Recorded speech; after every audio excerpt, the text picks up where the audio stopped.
house in San Francisco overlooking a bay. People who hear singer Rebecca Kilgore say she has one of the sweetest voices they've ever heard. Tell that to her face, and she gets a little bit embarrassed. And I'm far more critical than you are, but people have said, oh, it's like cream or butter or all these fattening things, but I want to sing as straightforwardly from my heart as I can. Bet on the horses, don't care if I lose. I take a trip to Paris or any place I choose. As few embellishments as possible. I just want to sing the way I speak. It's the kind of voice that really knows how to caress the melody and lyrics of classic tunes from the 40s and 50s. And what does Rebecca look for in a song? Well, certainly lyrics and melody. I'm a real melody person, and I think even a melody might capture me first, but it's got to have something good to say. I'm generally an optimist, so I don't sing too gloomy or whiny songs. No torch songs for you? Not too many. And so I like to impart some joy and optimism to my audience, so I want to be generally upbeat. Nothing's impossible, I have found, for when my chin is on the ground, I pick myself up, dust myself off, start all over again. Don't lose your confidence if you slip, be grateful for a little pleasant trip. Just pick yourself up, dust yourself off, start all over again. A fixture on the Portland jazz scene for many years, it seems like everyone wants to work with Rebecca. Ukulele maestro Lyle Ritz. My breaking heart and I agree that you and I could never be. So with my best, my very best, I set you free. I wish you... Young singer-bass player Kate Davis. To every word of love I heard you whisper. The raindrops seem to play a sweet refrain. Though spring is here, to me it's still September. And of course, her longtime musical partner, Dave Frishberg.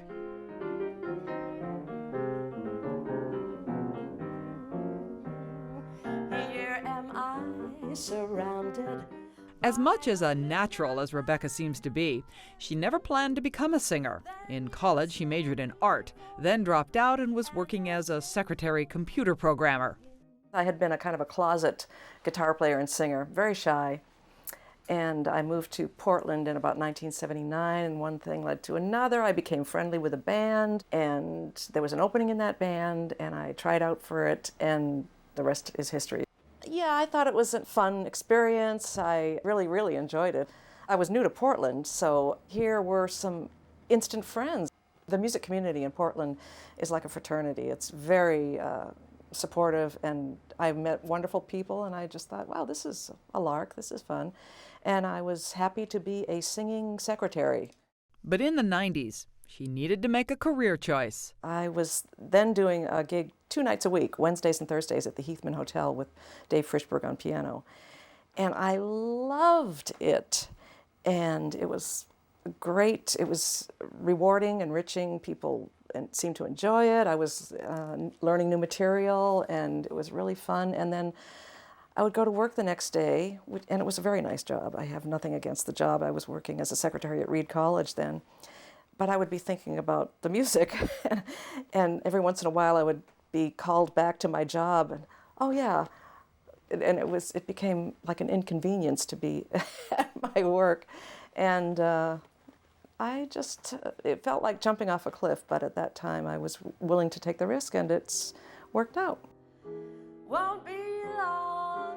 And there were what's called sit-down gigs where a band would be hired as a steady a certain night a week or nights a week at one place. And that was a very secure feeling. It wasn't like it is now. There are fewer of those kinds of gigs in Portland. Good.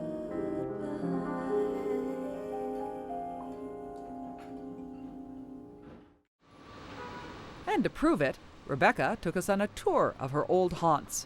This used to be a place called Father's, and it opened up in Portland in about 1980 something, early 80s. And it was the place. It was newly renovated and stylish and hip and it was just the place to go. And they had live music there, and I was happy to be in the band that they hired, a quartet called Holy Cats. And we were the house band. And I have so many wonderful memories. Must have been heartbreaking when it closed. It was. It really was. And I can't go in there now. Really? No, I can't make myself go in there because they probably changed it all. Just pick yourself up, dust yourself off, start all over again. Okay, so behind us is the Big Pink. Yeah, and on the 33rd floor, a wonderful place I used to perform at, used to be called Atwater's. Beautiful view, and Mel Brown and his group played there on weekends, and I sang there with Dave Frishberg every Wednesday. It was wonderful. And now it's the Portland City Grill. Now it's for people to go and eat. Right. I can't go there either. Pick yourself up, dust yourself off, start all over again. This was the Jazz Quarry, the famous Jazz Quarry, the hot spot in Portland for many, many years before I lived here. It was a hang. It was where all the Portland musicians hang. Just a great homey place. So sad to see it all gone. I don't even recognize it now. I think we're in the right place. Pick yourself up, take a deep breath. Of all the places that have shut down, I think this is the saddest. This really is. This was the crown jewel of Portland. This is the first venue I ever sang at in Portland with the quartet that I was in, Holy Cats. And I thought I was in a movie. It felt so glamorous and It was all Art Deco and the black and white and beautiful. silver. And I was on top of the world when I performed there. It was a dream come true. And start all over again. Start all over again and again. Since she doesn't have a regular gig in Portland, Rebecca has to spend a lot more time working on getting hired elsewhere. It's a wonderful way to make a living, and when I do perform, I'm well paid, but boy, there are dry spots, and that's really scary. However, it has enabled her to work with some amazing talent from around the country. This is Johnny Frigo. He is a fantastic jazz violinist. That is me with John Eric Kelso. He's a wonderful trumpet player who lives in New York. And when there's not an immediate gig on the calendar, Rebecca works on finding that next great song she wants to learn. She and Dave Frishberg made a CD of the songs of Frank Lesser, and her latest project is a CD of songs about love. Hooray for love, take one. Love, love, hooray for love. Who is ever too blasé for love? Make this a night for love. If we have to fight, let's fight for love. Some sigh and cry for love. But in Paris they die for love. Some waste away for love. Just the same, hooray for love.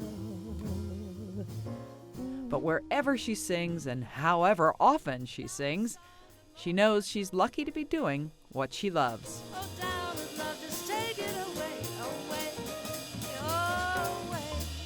But I never, way back when I was a teenager, I thought, I never even dared to dream that I could do it. It was just something tucked away. Well, I think so many musicians and so many audience members are glad that you did dare it. Yeah, I am too. I really am. I got my trousers pressed, shoes shined, I had my coat and vest relined. Take a look at my lapel, see the flower, can't you tell I'm happy as the day is long. I haven't got a dime to lend, I got a lot of time to spend. Just a pocket full of air, feeling like a millionaire. I'm happy as the day is long. Got a heavy affair, and I'm having my fun. Am I walking on air? Gee, but I'm the lucky one. I've got my peace of mind. Knock wood, I hear that love is blind. That's good, cause the things I never see never seem to worry me. I'm happy as the day is long.